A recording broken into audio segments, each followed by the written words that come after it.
بسم اللہ الرحمن الرحیم۔ رسول کریم صلی اللہ علیہ وآلہ وسلم کو طائف کی دعوتی سفر سے واپسی پر جسم اور روح کے ساتھ بیداری کی حالت میں مسجد حرام سے مسجد اقصی اور پھر وہاں سے ساتویں آسمان سدرۃ المنتہا جنت و جہنم اور یہاں تک اللہ نے چاہا ان مقامات کی سیر کرائی گئی۔ اس سفر کو اسرائے معراج کہتے ہیں۔ معراج کی تاریخ میں علماء کا اختلاف ہے اور کئی اقوال کتب میں مذکورہ ہے کہ معراج کے واقعے کا جمالی قصہ یہ ہے کہ نبی کریم صلی اللہ علیہ وآلہ وسلم حضرت ام ہانی رضی اللہ تعالی عنہا کے مکان میں آرام فرما رہے تھے کہ ایک دم چھت پھٹی اور حضرت جبرائیل امین علیہ السلام اترے۔ ان کے ہمراہ دیگر فرشتے بھی تھے۔ حضور نبی کریم صلی اللہ علیہ وآلہ وسلم کو جگا کر مسجد حرام لے جایا گیا۔ وہاں آپ صلی اللہ علیہ وآلہ وسلم کے سینہ مبارک کو چاک کر کے قلب اطہر کو آب زمزم سے دھویا گیا۔ بعد ازاں آپ صلی اللہ علیہ وآلہ وسلم کی سواری کے لیے ایک بہشتی جانور کو لایا گیا اور مسجد اقصی کی جانب روانہ ہوئے۔ اس رستے میں آپ کو عجائبات دکھائے گئے۔ مختلف اقوام اور مختلف لوگ اپنے گناہوں کی وجہ سے مختلف سزاؤں میں مبتلا تھے۔ مسجد اقصی پہنچ کر نبی کریم صلی اللہ علیہ وآلہ وسلم نے انبیاء کی امامت فرمائی۔ اس کے بعد فرشتوں کے ساتھ آسمانوں کی جانب روانہ ہوئے اور آسمانوں میں آپ صلی اللہ علیہ وآلہ وسلم نے مختلف انبیاء کرام حضرت آدم علیہ السلام، حضرت یحییٰ علیہ السلام، حضرت عیسیٰ علیہ السلام، حضرت یوسف علیہ السلام، حضرت ادریس علیہ السلام، حضرت ہارون علیہ السلام، حضرت موسیٰ علیہ السلام، حضرت ابراہیم علیہ الصلاۃ و تسلیمات سے ملاقات فرمائی۔ اس کے بعد آپ صلی اللہ علیہ وآلہ وسلم کو سدرۃ المنتہا کی طرف بلند کیا گیا۔ اس مقام پر آپ صلی اللہ علیہ وسلم نے حضرت جبرائیل امین علیہ السلام کو اصلی صورت میں دیکھا، نیز اللہ جل شان کی تجلیات و نوارات کا مشاہدہ کیا۔ یہاں سے مقام میں شریف الاقلام اور پھر مقام شریف الاقلام سے بارگاہ اقدس میں پہنچے۔ یہاں بارگاہ الہی میں سجدہ بجا لائے اور بلا واسطہ کلام خداوندی سے سرفرازی ہوئے۔ اس موقع پر نمازیں فرض کی گئیں۔ یہاں سے واپسی پر آپ صلی اللہ علیہ وآلہ وسلم کی دوبارہ بیت المقدس میں اترے۔ وہاں سے براق پر سوار ہو کر صبح سے قبل مکہ مکرمہ پہنچے۔ یہ سفر معراج کا اجمالی خاکہ تھا۔ واقعہ معراج اللہ تعالیٰ کی قدرت کی نشانیوں میں سے ایک نشانی ہے۔ چشم زدون میں بظاہر رونما ہوا، لیکن حقیقت میں اس میں کتنا وقت لگا یہ اللہ تعالیٰ اور اس کے رسول صلی اللہ علیہ وآلہ وسلم ہی بہتر جانتے ہیں۔ اللہ تعالیٰ نے اس واقعے میں اپنے محبوب پیغمبر حضرت محمد صلی اللہ علیہ وآلہ وسلم کو اپنی قدرت کاملہ کا مشاہدہ کرایا۔ واقعہ معراج اعلان نبوت کے 10ویں سال اور مدینہ ہجرت کے 1 سال پہلے مکہ مکرمہ میں پیش آیا۔ ماہ رجب المرجب کی 27ویں رات ہے۔ اللہ تعالیٰ اپنے فرشتوں سے ارشاد فرماتا ہے، اے فرشتوں، آج کی رات میری تسبیح بیان مت کرو، میری حمد و تقدس کرنا بند کرو۔ آج کی رات میری اطاعت و بندگی چھوڑ دو۔ آج کی رات جنت الفردوس کو لباس اور زیوروں سے آراستہ کرو۔ میری فرمانبرداری کا کلہ اپنے سر پر باندھ لو۔ اے جبرائیل امین، میرا یہ پیغام میکائیل علیہ السلام کو سنا دو کہ رزق کا پیمانہ ہاتھ سے علیحدہ کر دے۔ اسرافیل سے کہہ دو کہ وہ سور کو کچھ دیر کے لیے موقوف کر دے۔ اسرائیل سے کہہ دو کچھ دیر کے لیے روحوں کو قبض کرنے سے ہاتھ اٹھا لے۔ رضوان سے کہہ دو کہ وہ جنت الفردوس کی درجہ بندی کرے، مالک سے کہہ دو کہ دوزخ کو تالا لگا دے، خنبری کی روحوں سے کہہ دو کہ آراستہ اور پیراستہ ہو جائیں اور جنت کے محلوں کی چھتوں پر صفِ وسطیٰ کھڑی ہو جائیں، اور جنت کی جو محل ہیں ان کی چھتوں پر اس طرح سے کھڑی ہوں کہ یوں معلوم ہو جیسے سربستہ کھڑی ہیں۔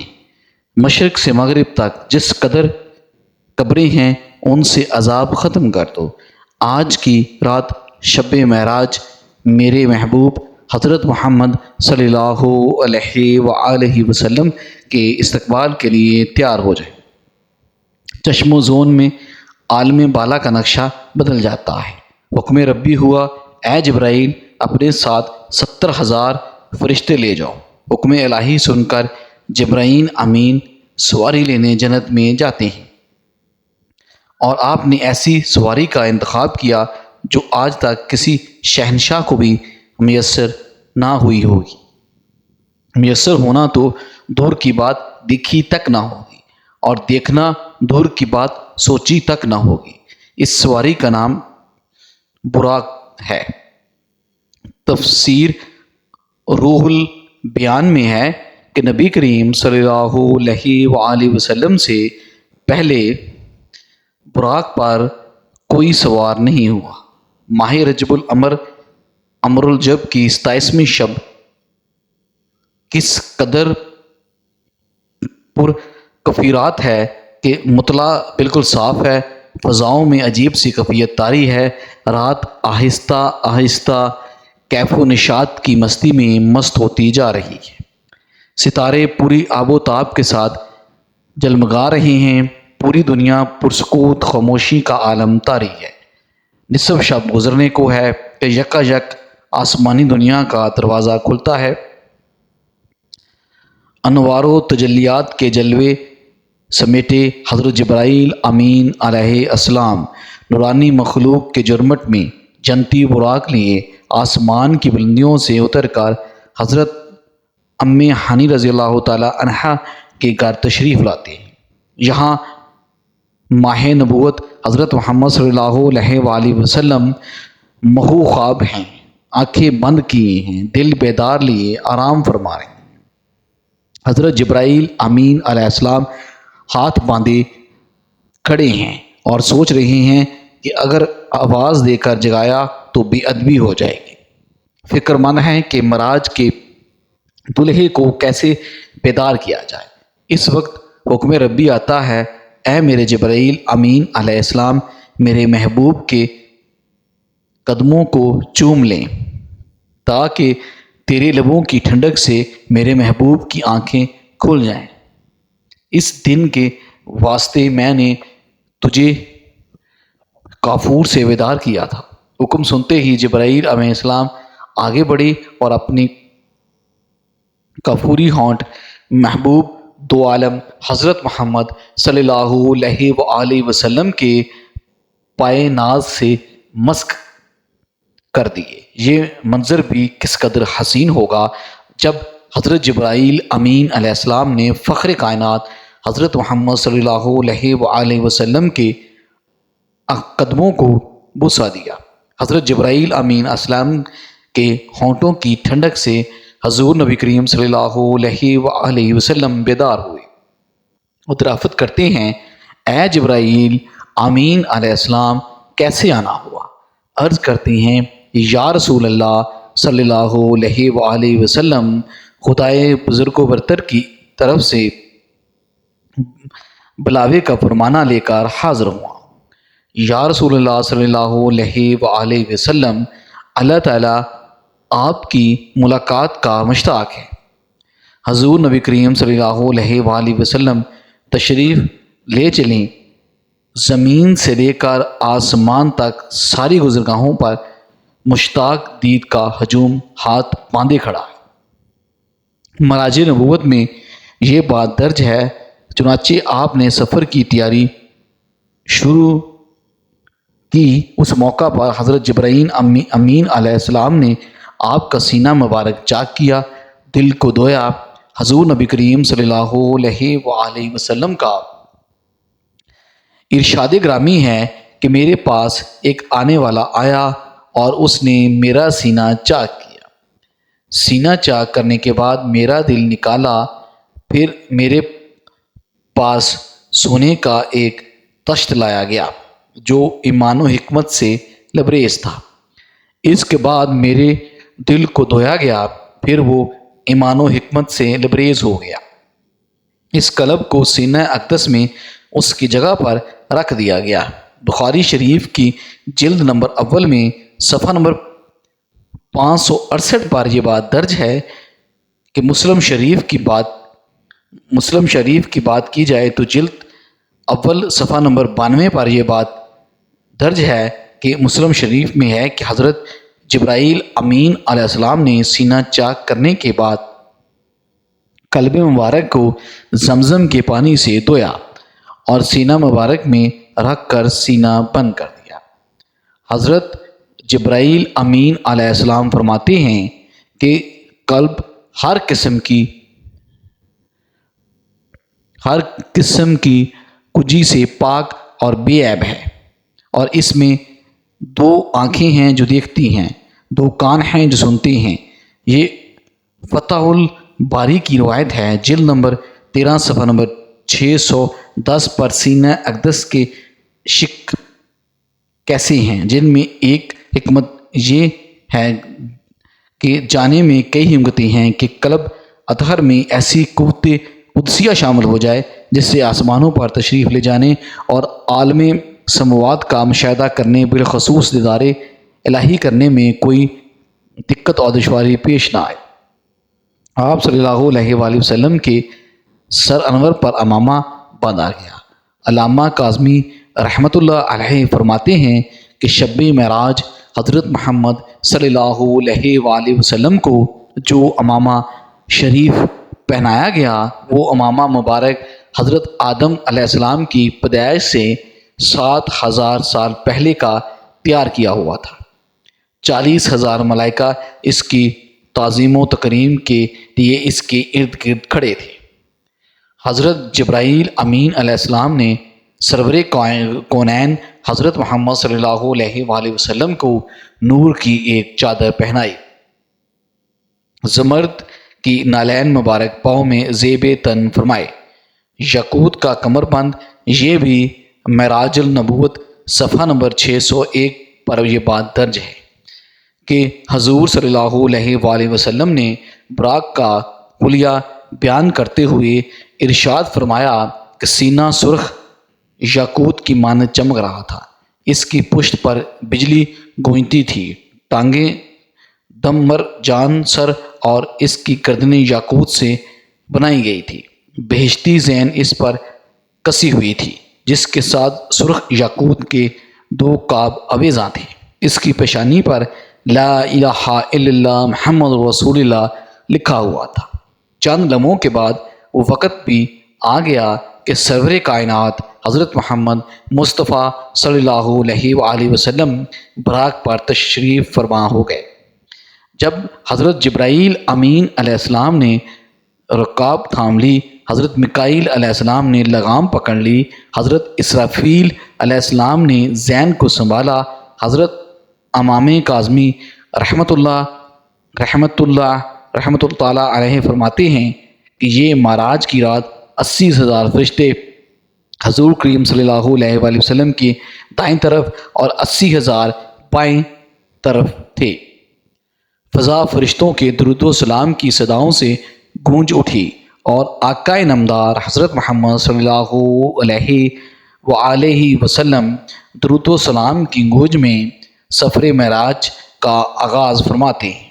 اس واقعے کو قرآن مجید میں اللہ تعالیٰ نے اس طرح بیان فرمایا ہے کہ وہ ذات اور نقص و کمزوری سے پاک ہے جو رات کے تھوڑے سے حصے میں اپنے محبوب اور مکرم بندے کو مسجد حرام سے مسجد اقصیٰ تک لے گئے، جس کے گرد و نواح کو ہم نے ببرکت بنا دیا تاکہ ہم اس بندہ کامل کو اپنی نشانیاں دکھائیں۔ سورۃ بنی اسرائیل کی یہ آیت کا ترجمہ بھی بیان کیا گیا ہے۔ آپ صلی اللہ علیہ وآلہ وسلم نہایت شان و شوکت سے ملائکہ کے جلوس میں مسجد حرام سے مسجد اقصیٰ کی طرف روانہ ہوتی ہیں۔ یہ گھڑی کس قدر دل نواز تھی کہ جب مکان سے لامکان تک نور ہی نور پھیلا ہوا تھا۔ سواری بھی نور تو سوار بھی نور، باراتی بھی نور تو دلہا بھی نور، میزبان بھی نور تو مہمان بھی نور۔ نوریوں کی یہ نوری بارات فلک بوس پہاڑوں، بے آبو ریگستانوں، گھنے جنگلوں، میدانوں، سرسبز شاداب وادیوں، پرخطر ویرانوں پر سے سفر کرتی ہوئی وادی بسا میں پہنچتی ہے، جہاں بے شمار درخت ہیں۔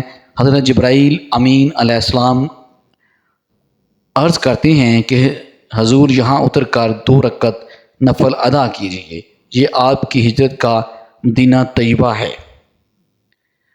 نفل کی ادائیگی کے بعد پھر سفر شروع ہوتا ہے۔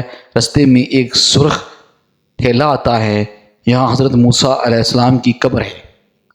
حضور صلی اللہ علیہ وآلہ وسلم اس موقع پر ارشاد فرماتے ہیں کہ معراج کی رات میں سرخ ٹیلے سے گزرا تو میں نے دیکھا کہ وہاں حضرت موسیٰ علیہ السلام کی قبر ہے اور وہ اپنی قبر میں کھڑے ہو کر نماز پڑھ رہے ہیں۔ پھر وہ دیکھتے ہی دیکھتے بیت المقدس بھی گئے، یہاں قدسیوں کا جمع غفیر سلامی کے لیے موجود تھا، علماء خوش آمدید کہنے کے لیے، اور تقریباً 1,24,000 انبیاء مرسلین استقبال کے لیے بے چین اور بے قرار کھڑے تھے۔ حضور نبی کریم صلی اللہ علیہ وآلہ وسلم اس مقام پر تشریف فرما رہے تھے جیسے باب حضرت محمد صلی اللہ علیہ وسلم کہا جاتا ہے۔ حضرت جبرائیل امین علیہ السلام ایک پتھر کے پاس آئے جو اس جگہ موجود تھا۔ حضرت جبرائیل علیہ السلام نے اس پتھر میں اپنی انگلی مار کر اس میں سوراخ کر دیا اور براق کو اس میں باندھ دیا۔ یہ تفسیر بن کثیر کی جلد نمبر 3 صفحہ نمبر 7 پر درج ہے۔ آفتاب نبوت حضرت محمد صلی اللہ علیہ وآلہ وسلم مسجد اقصیٰ میں داخل ہوتے ہیں۔ صحن حرام سے فلک تک نور ہی نور چھایا ہوتا ہے، ستارے مانت پڑ چکے تھے، قدسی سلامی دے رہے تھے، حضرت جبرائیل امین علیہ السلام اذان دے رہے تھے، تمام انبیاء اور رسول صف در صف کھڑے ہو رہے تھے۔ جب صفیں بن گئیں تو امام انبیاء فخر دو جہاں حضرت محمد صلی اللہ علیہ وآلہ وسلم امامت فرمانے کے لیے تشریف لاتے ہیں۔ تمام انبیاء اور رسول امام انبیاء کی ابتدا میں 2 رکعت نماز ادا کر کے اپنی نیاز مندی کا اعلان کرتے ہیں۔ ملائکہ اور انبیاء سب کے سب سر تسلیم خم کیے ہوئے کھڑے ہیں۔ بیت المقدس نے آج تک ایسا دل نواز منظر اور روحوں پر سما نہیں دیکھا۔ یہاں سے عظمت و رفت کے پرچم پھر بلند ہونا شروع ہو رہے تھے اور درود و سلام سے فضا ایک مرتبہ پھر گونج اٹھتی ہے۔ سرور کائنات حضرت محمد صلی اللہ علیہ وآلہ وسلم نوری مخلوق کے جرمٹ میں آسمان کی طرف روانہ ہوتی ہیں اور یہاں سے پھر وہ واقعہ معراج شروع ہوتا ہے۔ یہاں سے وہ پھر معاملہ شروع ہوتا ہے۔ حضور نبی کریم صلی اللہ علیہ وآلہ وسلم ارشاد فرماتے ہیں کہ پھر مجھے اوپر لے جایا گیا۔ براق کی رفتار کا یہ عالم تھا کہ یہاں نگاہ کی انتہا ہوتی، وہاں براق کا پہلا قدم فوری ہی پہلا آسمان آ گیا۔ حضرت جبرائیل امین علیہ السلام نے دروازہ کھٹکھٹایا۔ دربان نے پوچھا کون ہے؟ جواب دیا جبریل امین علیہ السلام۔ دربان نے پوچھا تمہارے ساتھ کون ہے؟ حضرت جبرائیل علیہ السلام نے کہا حضرت محمد مصطفیٰ صلی اللہ علیہ وآلہ وسلم ہے۔ دربان نے کہا مرحبا، دروازے انہی کے لیے کھولے جائیں گے۔ چنانچہ دروازہ کھولا گیا۔ رحمت العالمین حضرت محمد صلی اللہ علیہ وسلم کی ملاقات حضرت آدم علیہ السلام سے ہوئی۔ انہیں بتایا گیا کہ یہ آپ کے جلیل القدر فرزند ہیں، ختم المرسلین ہیں، یہی حضرت محمد صلی اللہ علیہ وآلہ وسلم ہیں، آقائے دو جہاں ہیں۔ حضرت محمد صلی اللہ علیہ وآلہ وسلم نے دادا جان کہہ کر آدم علیہ السلام کی بارگاہ میں سلام ارشاد فرمایا۔ حضرت آدم علیہ السلام نے سلام کا جواب عرض کیا اور اپنے عظیم فرزند کو دعاؤں سے بھی نوازا۔ اس کے بعد مہمان عرش حضور پر نور صلی اللہ علیہ وسلم کو دوسرے آسمان کی طرف اٹھایا گیا۔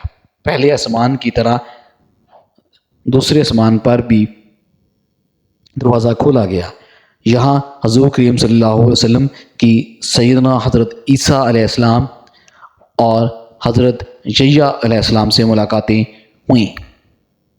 اس یادگار ملاقات اور آسمان کے ملکوتی مشاہدات کے بعد آپ صلی اللہ علیہ وآلہ وسلم کو تیسرے آسمان کی طرف اٹھایا گیا۔ تیسرے آسمان پر حضور کریم صلی اللہ علیہ وآلہ وسلم کی ملاقات سیدنا یوسف علیہ السلام سے کرائی گئی۔ تیسرے آسمان کے مشاہدات نورانی کے بعد حضور کریم صلی اللہ علیہ وسلم کو چوتھے آسمان پر پہنچایا گیا۔ چوتھے آسمان پر تاجدار کائنات حضرت محمد مصطفیٰ صلی اللہ علیہ وآلہ وسلم کی ملاقات حضرت ادریس علیہ السلام سے کروائی گئی۔ اس طرح حضور صلی اللہ علیہ وآلہ وسلم سفر معراج طے کرتے ہوئے پانچویں آسمان پر پہنچے تو وہاں حضرت ہارون علیہ السلام سے آپ کی ملاقات ہوئی۔ چھٹے آسمان پر حضور صلی اللہ علیہ وآلہ وسلم کی ملاقات سیدنا حضرت موسیٰ علیہ السلام سے ہوئی۔ حضرت موسیٰ علیہ السلام کی چشمانی مقدس اخبار ہو گئیں۔ حضور صلی اللہ علیہ وسلم کی عظمت و رفت کو دیکھ کر رشک کے آنسو جھلک پڑے۔ آپ کی زبان اقدس سے بے اختیار نکلا کہ خدائے بزرگ و برتر کی یہ وہ برگزیدہ رسول ہیں جن کی امت کو میری امت پر شرف عطا کیا گیا، میری امت پر اسے بزرگی عطا ہوئی۔ یہ وہی رسول برحق ہیں جن کی امت کو میری امت کے مقابلے میں کثرت کے ساتھ جنت میں داخل کیا گیا۔ مہمان حضور نبی کریم صلی اللہ علیہ وآلہ وسلم کی ملاقات ساتویں آسمان پر حضرت ابراہیم علیہ السلام سے ہوئی۔ اس کے بعد حضرت محمد صلی اللہ علیہ وآلہ وسلم جو تخلیق میں واحد ہستی ہیں، جبرائیل امین علیہ السلام کے ساتھ سدرۃ المنتہا تک سفر کیا۔ اس مقام پر اللہ تعالیٰ نے انسانوں کو 5 نمازوں کا تحفہ عنایت کیا۔ معراج کا واقعہ جس رات پیش آیا اسی رات رسول کریم صلی اللہ علیہ وآلہ وسلم اپنی چچا زاد بہن حضرت ام ہانی رضی اللہ تعالی عنہا کے گھر مقیم تھے۔ آپ صلی اللہ علیہ وآلہ وسلم نے یہ بات لوگوں کو بتائی تو سب نے اسے جھوٹ سمجھا اور مشرکین تانے دینے لگے کہ رسول صلی اللہ علیہ وسلم راتوں رات آسمان گئے ہیں۔ سب نے تردید کی۔ جب لوگوں نے حضرت ابو بکر صدیق رضی اللہ تعالی عنہ کو اس واقعے کے متعلق آگاہ کیا تو ابو بکر نے فوراً تصدیق کرتے ہوئے کہا کہ کیا یہ بات رسول اللہ صلی اللہ علیہ وآلہ وسلم نے بتائی ہے؟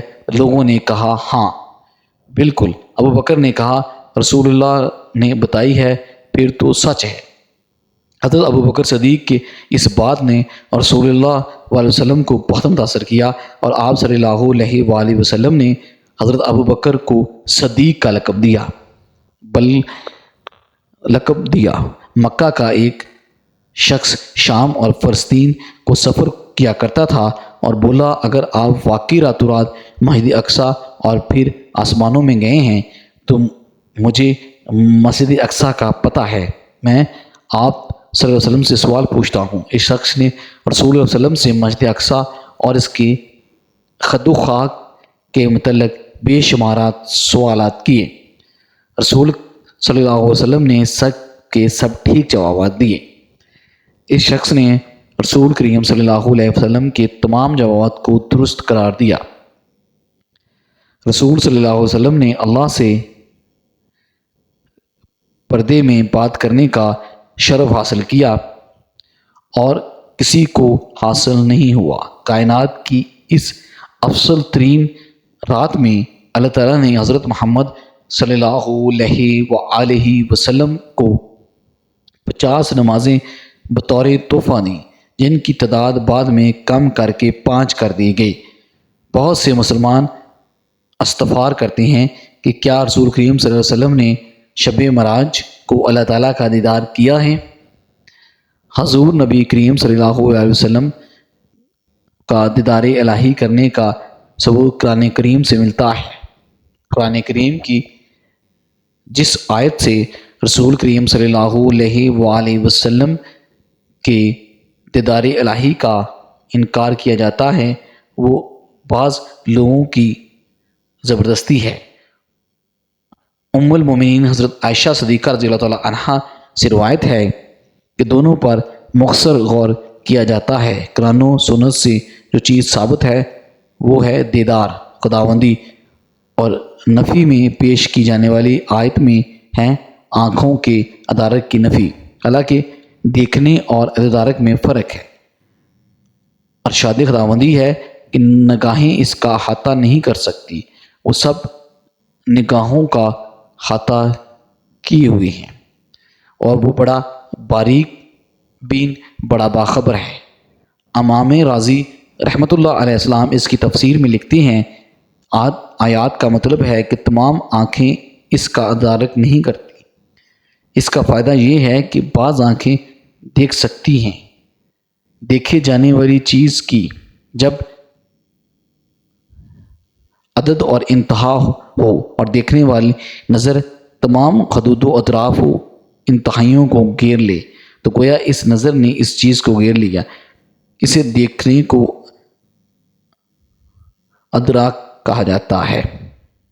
لیکن جب نظر دیکھی جانے والی چیز کے احاطے کا احاطہ نہ کریں تو اسے دیکھنے کا نام ادراک نہیں ہوتا۔